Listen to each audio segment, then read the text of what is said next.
And we're back, ladies and gentlemen. Round number 1. It's going to be Gene C playing Sir Bolton, Breaker O'Dawn. Yeah, Breaker O'Dawn. And then we got Dash IO. Okay, so Levi. If you know anything about Levi, Levi Rouch is a fantastic, perhaps the best Azalea player in the world right now. But he was convinced by several people here at the event before it opened, including you and I, to play Dash IO. He's been grinding out Dash IO games for the past week and change, or a couple of weeks. And he was going to go Azalea, I think, or a Lexi pick. And then he just decided at the very last moment to take the new Dash IO out for a spin. So settle in, everybody, because we got some new stuff to talk about with Dash IO. Lots of Bolton fans out there, lots of Levi fans out there as well. So we welcome everyone from the chat. Thank you so much for joining us. Again, this is round number 1 of the Battle Hardened here in Milwaukee, brought to you by MinMaxGames and Savage Feats. And yeah, brand new hero, Dash Input Output. Yes, and so it's funny because all Azalea players out there, love to, peep the top of your deck and maybe Azalea into some dominated arrows. And now Levi can just look whenever he wants. He doesn't have to use card effects to look. He just knows what comes out the top. And we're going to send in a dive through data. This is a great new attack. It's a 1-for-4 boost that if it hits, it lets you opt 1. And there, Levi, after it resolves, is able to look at the top of his deck. Opting is one of those new things that oftentimes is like, that's a wizard thing that you want to do. It's a very Kano-esque type of move, but now with the new dash, opting is going to have a lot more significance. Yes, it does. Covered up completely, but we're just fine with that most likely from the Dash IO perspective. And, ooh, it looks like we're getting a trigger of the Halo of Illumination right here on turn number 0. That's usually when you want to do this. Might as well get it done. Go ahead and load up the Soul. If it's a, it's a light card, you can go ahead and draw a card up as well. This Fate Foreseen, not cold foil. So, unfortunately for Gene here, playing with a trashier Fate Foreseen. Have you seen those new Judge promos? Oh, my gosh. They are beautiful. Absolutely beautiful. We get the pitch here, the banish. I believe we're going to continue on after getting our 2 resources from the Teklo Foundry Heart. Nope, we're just going to Arsenal and pass, clearing up our space. Choosing in that moment, knowing on the top of the deck there was a backup Protocol blue, but not wanting to pay the resources to go ahead and get that out. Instead, we're just clearing and setting up for a 5-card hand next turn. A lot of these new cards here from Dash, just for us on the broadcast booth, is going to be a learning experience as well. To see I'll tell you right now, I've been playing so much Dash IO. This is my favorite pet deck of this new format. I absolutely love it. It feels very wizard-like. That's what I was going to ask you. It's like, is a lot of your attraction to this new hero because of the fact that it plays a little wizard-esque? Oh my gosh, it exactly is the reason. And I was talking to someone earlier. I have built 7 versions of this deck already, and I have been trying it out in a variety of different ways. I really, really find Dash IO to be very compelling, and hopefully has some legs in this format. Pitching a blue boom grenade. Boosting away that 0 to 60 and sending a zipper hit for 4. Now, we're oftentimes going to be seeing these boosts push breakpoints. When you're building this deck, you want, especially if we're playing boom grenades, and there's another blue boom grenade, when we have that available to us, we want to push breakpoints. That boom grenade is going to come in at instant speed. We're going to crank it, get an action point, load up the Symbiosis shot, and then this unblocked, in the reaction step, unblocked zipper hit. Oh, and unfortunately, it is going to get covered up, but that would have triggered the 2 damage on boom grenade. Nevertheless, the turn can still continue. Yeah, these Sync Belows, the Fate Foreseens, we can see a little bit about what kind of Bolton this is going to be. A lot of defensive with the double, with the Sabres as well. Probably going to be a combo Bolton. While a little Blast from the Past working towards that Lumina Ascension Explosion type turn as a Tome of Findall is going to be wrapping up the turn here. No, he actually created a second action point by playing Boom Grenade and cranking it. Oh, cranking it. These are the new beauty. things. That's the beauty of this playline, because now you can get 2 action points consistently. One off the boost, and one off the play of the item off the top of the deck and cranking it, meaning that you have 2 action points. And now Tome of Findall is just draw 2 cards. Pay 1, draw 2 cards, continue, and now we have even more things that we can do. Yeah, see, this is incredible to see how these new heroes, exactly the skill floor and ceiling of this new dash. I was having this conversation actually with Logan Peterson about the new heroes, and your what is your assessment of them? Like, well, Boss Voss in Limited feels great. In Draft feels great. But if you're playing Constructed, Dash is probably going to be one of the more prevalent heroes to try. But again, the skill floor on it is going to be difficult. As you can see, so many moving pieces, so many little intricate rungs of the ladder to climb to get things going on, as Levi is no stranger to the more complex heroes. So if you're curious as to how this turn continues from here, yes, there's no go again on the Spark of Genius, but he goes and grabs a backup protocol red, and then he cranks it to get the action point back. So playing that draws him a card and gets an action point, and he can continue going with another red dive through data, pushing that 4 breakpoint, threatening 2 points of damage from the boom grenade, and he can still continue because he has 2 resources. He can go get any red from his graveyard off of the backup protocol and just play that out to continue the turn. And if he's got perhaps an arsenaled max velocity, then he could be trying to set up something kind of crazy here. Throwing some equipment in front of this dive through data with the boost. Then again, when it hits, opt 1, and you want to know what's on top of your deck, mainly because of the Dash IO ability of being able to look at the top of your deck at all times. Opt is going to be a very key element to this hero's execution here. Levi, again, it took a little bit of poking and prodding to get him to play Dash in this tournament. What was the other option that he was leaning towards? I think it was Azalea. I think he was just going to run another big day on Azalea because he's just so well versed in the hero and in the deck. Oh, and he's looking on the top of his deck. He has a Teklo core. I do believe he's already played his item from the top of the deck. I think it was that blue boom grenade. Remember, Dash IO's effect is a once per turn effect. Once per turn, you can pay to play off of the top of the deck. He's already used that effect, so now he has to decide whether or not he wants to boost and go super wide, and then boost away the Teklo core, or if he wants to maybe just play a final attack, not boost, draw that Teklo core. So this is one of the decision points that you really have to make of when you want to just go for broke and when you want to decide to hold back. And he is going to send dive through data. Oh, I understand. That's still, I believe, on the chain. You can see that sometimes the agonizing decisions to be made here are not necessarily on the defensive aspect of this turn. It's more so on Levi trying to figure out how to cobble together this turn. And we're going to go with a T-Bone, Thelonious Bone, coming in as a 3. It's going to go ahead and attract some of the armor pieces, which is, I mean, it's going to be the Snapdragons. There's no threat to it, however, but you got to pull something in Scorpion style. A little get over here on the Snapdragon Scalers. But again, 3 with a potential boost. Yeah, it's coming across, and because the chain was unbroken, and that was why he was, sort of insinuating that dive through data was still on the chain, he can't go and grab any of like those other pieces. Really, the best one would be grabbing Courage of Bladehold, because it would immediately pop it if you could on the temper effect. Nevertheless, he only had the one card that he could go pull, and that was Snapdragon Scalers, which doesn't have any block value and therefore isn't going to break. He's going to follow this up with the activation of the Teklo Foundry Heart. Have 3 resources. Look at the top. And here's the activation of the backup protocol red. It means he's most likely going to go get another dive through data. And he's going to have the 1 resource left over, paying that to just send that over, boosting it for 4 with go again. And he has 2 shots on the pistol. Only 1 action point, though, so he can follow that up there. And it's going to leave him with an arsenal. And that arsenal is a high octane. High octane. A very powerful card. We know it from Mechanologists of old. Dash, Inventor Extraordinaire. Great card to have in that deck here is this new Dash, Dash IO. How many of those cards have been inherited from the old Dash into this new build? This build here playing incredibly differently here.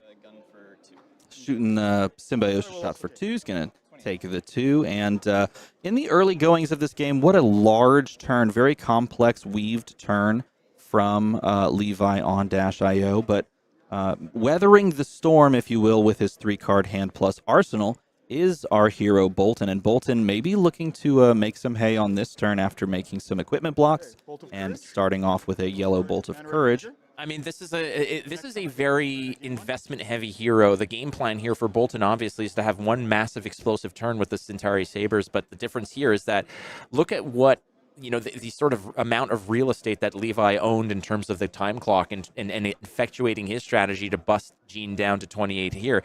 On Gene's side, it was just one Bolt of Courage earlier, like a Bolt of Courage blue that was played on his turn. There was the usage of the Halo in order to charge the soul. You need a full soul in order to go ahead and go crazy and start, slamming down. So Gene's game plan early here is going to be very defensive. It's going to be protecting the life total, looking and filtering through your hand as best as possible to find those combo pieces, to find the Lumina Ascensions. But at the same time, if you don't have a really loaded up soul, you can't necessarily effectuate that kind of strategy that you want to use. Well, I think you also see what could be sort of a meta game plan into Dash and other mechanologists that are playing aggressively in that, well, I can just play a blockout strategy, and eventually you're going to get to a low deck total where your reds and your threat density is like burned through. Maybe this is a, just a general posturing of like, I'm just going to play defensively. I'm going to send value attacks your way. And eventually maybe I'll get my combo, but you'll also maybe just run out of threats. I think the meta may try to take a posture of that. We'll see if it actually works out, though, because you can do some very crazy things with Dash, with Max, and even with Teklovasa. Earlier on, talking to some of the players before the tournament started, asking them what they're playing. There's some Dromais out there, obviously, some Phis. You know, the old school heroes, the tried and trues are still out there. High Octane is what Levi's leading off with here. High Octane is going to draw a card as well. It's going to basically replace itself. It was in the arsenal, so we are playing with a nice full hand. Pitching the yellow boom grenade. Sometimes those can be a little bit awkward when drawn in hand. You can always play them out and crank them. It just replaces its action point. But another dive through data coming across. That's just an MVP card in this deck. I tried a lot of different 1-for-4s. It just makes so much sense to play dive through data. The opt is great. Sometimes running out like lay waste as a 2-for-5 feels really good to stop equipment blocks. But in general, it just feels really good to have a 1-for-4 that just opts when it hits and pushes that breakpoint super, super strong.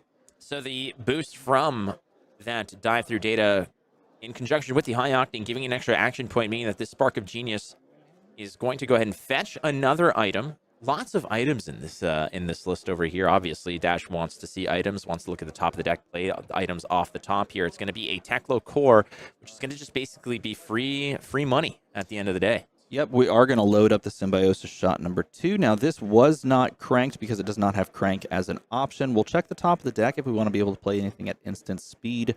But do keep in mind that we can play this pseudo setup turn mentality. Even though we are on a high octane turn and boosting does give us the extra action point, we can play to another 5-card hand next turn fairly comfortably. Oh, but we are boosting away some of our very important reds, the threat density going down a little bit. Let's see, we're getting Goliath Gauntlet. Yeah, we're not done yet. As you can see, it's very quick. You can see Levi kind of just very casually and quickly checking the top of his deck, which you can do with Dash, just to make sure that sometimes some of these boosts are just effective and efficient. The Goliath Gauntlet here is going to be ramping up on this, and you can see both Heist. Both players are playing incredibly fast. This is Heist, like you said, one of the new cards. This is a huge card to use Goliath Gauntlet on because it has an on-hit effect. When it hits a hero, you can get an item with cost 0 or 1, and that Teklo core that we boosted away earlier can now come into play if it's connected with. This is why you run Goliath Gauntlet. Yes, you can throw it on max V turns, but really it makes perfect sense on Heist, and it's why it's okay sometimes to boost away our items or to just force them into banished in some scenarios, because we can go get them off of Heist, a very, very big, good card in this new set. Well, this is the output aspect of Dash in the input-output, which is going to be a lot of the items being output onto the board, and these Teklo cores are just going to be spitting out free money, like that free payout off of the slot machine. These Teklo cores are going to be spewing out resources of plenty here, as Levi doesn't necessarily he's not going to have to worry about pitching to any of this here, but he's been boosting galore. And like you mentioned earlier, sometimes you take the defensive posture against this list because you just say, I'm just going to wait you out when those, the Teklo Pounder versions of Dash Inventor Extraordinaire in previous metas, sometimes the strategy was, hey, if I can block, I'm going to block you out. We're just going to go and take it to the limit here. This is a red zipper hit, 3 floating, which is not just a great group of dudes, but also what the reality is here for Levi, as he's able to send a 5 attack with the boost and the go again, and 3 resources just swimming. Oh, now this is the turn that Levi has to have right now, because we're starting to see the deck begin to thin. The process of boosting and thinning that deck for go again is really starting to push down. And this is the turn he needs to have. He needed to draw into a bunch of reds that he can play off of the free resources on Teklo core, and that's exactly what the deck drew up for him. Oh, and off of a Toma Fiendal as well. That is going to draw him a couple of cards as well. And Gene even says it. That is so crazy. Being able to draw the cards there, that is going to shut things down. though I believe we didn't have the extra action points to play around it like we did in the previous turns. There's going to be a lot of this, in my opinion, which is going to be some of the responses from the players who are probably having some of their first in-person goes at some of these new heroes in the constructed mode. Levi, obviously a world-class player, and Gene here are just sort of figuring it out, saying, okay, this hero means business, that there's something there. As you can see, Gene holding on to 12 life here as Levi's been in the driver's seat, has really not faced much. A Bolt of Courage here, a slight little attack here and there, a Centauri Saber, no problem, a poke and a prod, but that's all it's been. As Levi has been just laid on incredibly thick, a maestro of just so many action points, balancing them like this puppet master, just completely pulling all the strings. And Gene says, I'm going to eat it. It's funny, too, because on that moment, he chose to pop the Achilles Accelerator to gain that action point back after he saw what he drew into, and he saw that he had even more gas available to him. This is going to pull with an equipment no matter what, but the scalers are probably going to be the thing. But I mean, Gene is like just desperately holding on to his cards, trying to effectuate his own game plan. But there's one card left after taking T-Bone down to 5. He's basically just saying, please don't have anything that pushes 5 damage. Oh, another T-Bone. And typically, if you're going to T-Bone once... He's going to pay first. There you go. He's going to pay for a third Teklo Core. That's going to tick up the Symbiosis, but this is going to force cards out of hand, because not only is T-Bone going to pull like Gallantry Gold here, but it's also going to effectuate or give you the opportunity to send Symbiosis shots out there and threaten onboard lethal. And my goodness, you need a economics degree to... just be able to pull this kind of nonsense off. As you can see, the amount of Teklo cores are just spewing it out for free. Free money, baby. Free money. We're talking earlier about investing in crypto, like in 2006. Okay. Yeah, well, here's what it is. Levi invested in crypto, and it's paying off now. So you can see why Gene was holding on this hand. He had 2 Beacons of Victory in play, like in his hand. He had a Light the Way, which he can use he's got the Go Again on, because he's charged a Beacon of Victory, and then he has at least 1 Lumina Ascension in hand, which we can then assume maybe the second one is in Arsenal. And if so, then he can go double Lumina and gain a bunch of life back.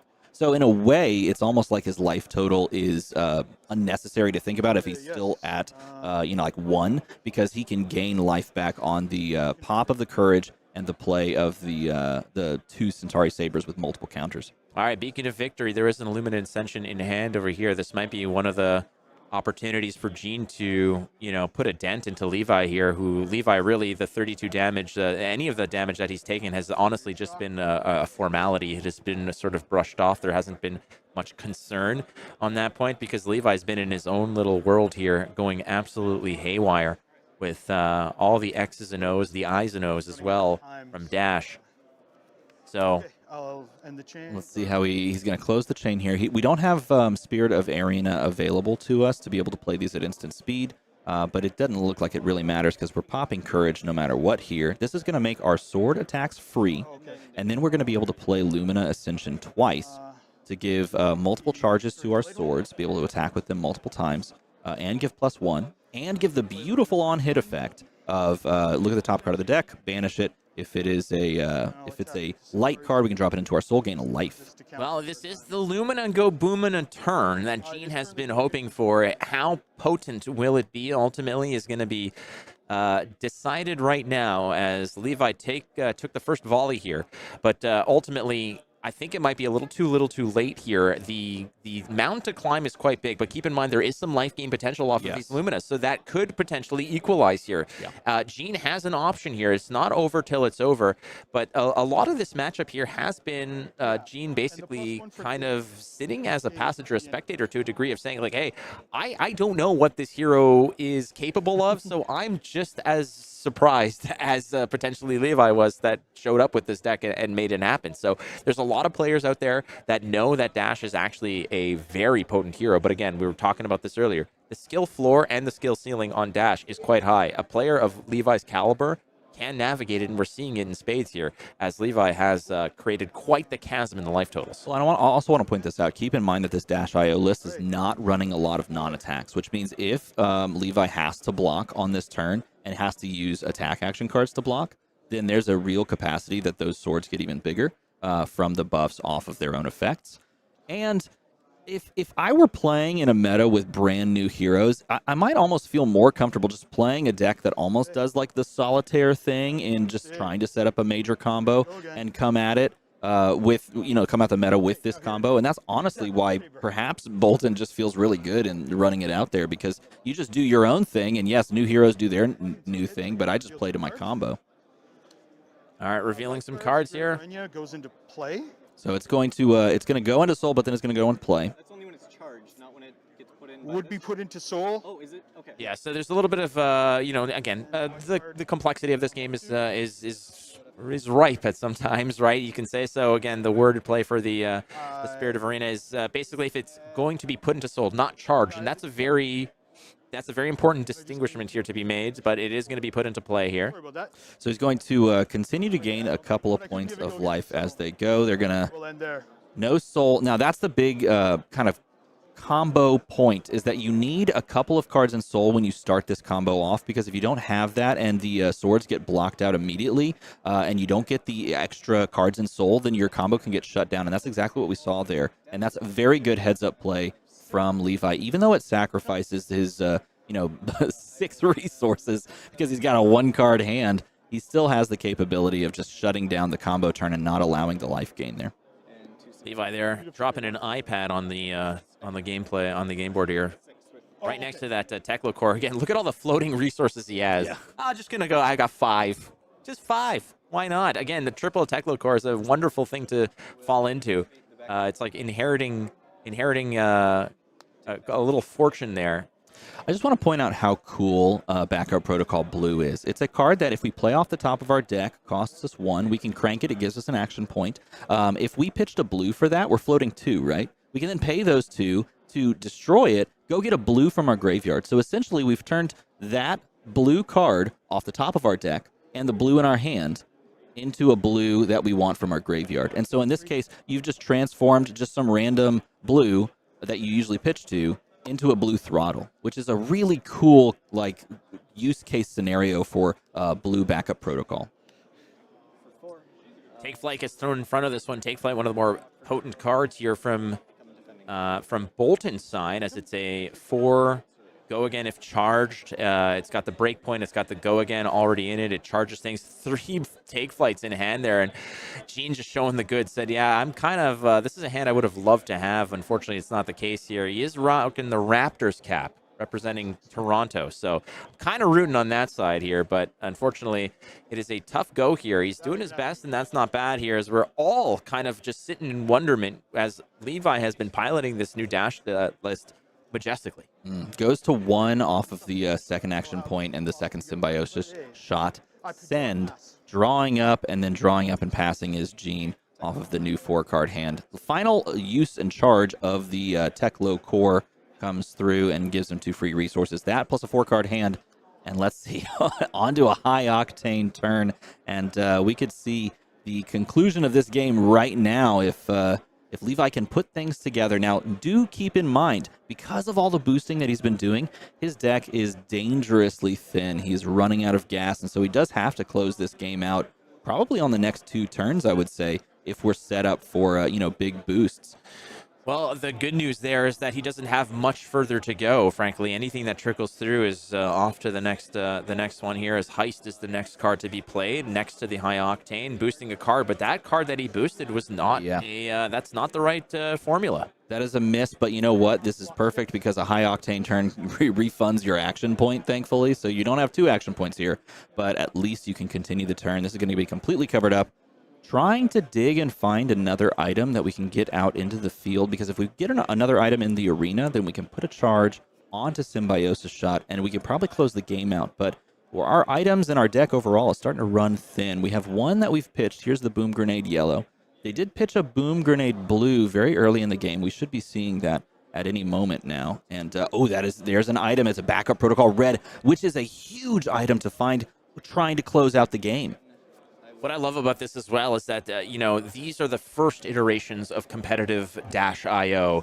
We don't know how much more tuning this could, and the evolution of this particular list. So, but the first iterations look very potent. As you can see, Levi here has made short work of Gene. Gene, a combo list to a degree as well. So you know that he'd be on the receiving end for the most part, but we've already seen him try to explode on a double Illumina and didn't really get much clawing back into the game. Nonetheless, Levi here has been relentless. There's been some explosive turns, triple Teklo core.